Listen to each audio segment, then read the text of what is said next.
An unnecessarily punitive policy which is based on the government wanting to be seen to do something on a populist problem and not based at all in facts or real-life evidence.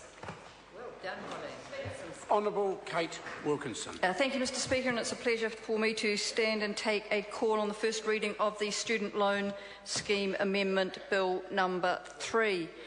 Mr Speaker, New Zealand has one of the most generous student loan schemes in the world. But I think it's important, Mr Speaker, to realise that it is a loan scheme. It is not a gift. It is not a bequest. It is a loan. And the very nature of a loan is that they are repaid. It's a very simple premise, Mr Speaker. Loans are by their very nature to be repaid. This bill is about people who owe taxpayers money, and it's expecting them to pay it back. That's all it is. It's expecting them to pay back taxpayers' money, and it's expecting them to take personal responsibility. My colleague, the Honourable David Bennett, has already mentioned some of the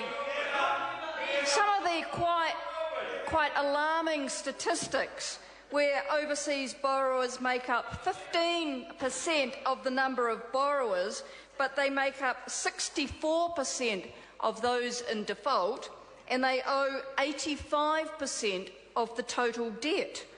In fact, Mr Speaker, they owe something like $536 million compared to $93 million for New Zealand borrowers. So this, Mr Speaker, is actually incentivising overseas-based borrowers who are letting the side down with their slow repayments and their high level of loan defaults, and it is actually impressing upon them the importance that it is a debt, it needs to be repaid, it's too high, and we expect them to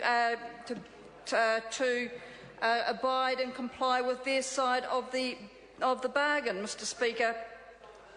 The loan scheme does represent a major financial commitment by the government and by taxpayers to support people in tertiary education. We certainly want to support students in tertiary education, but it is important, Mr Speaker, that students do take personal responsibility for repaying their loans. Loan borrowers do need to keep up their end of the deal. They do need to repay their loans promptly, particularly those from overseas. This bill is a good bill, Mr Speaker, and I commend the bill to the House. I call Tracy Martin. Kia ora, Mr Speaker. I had hoped to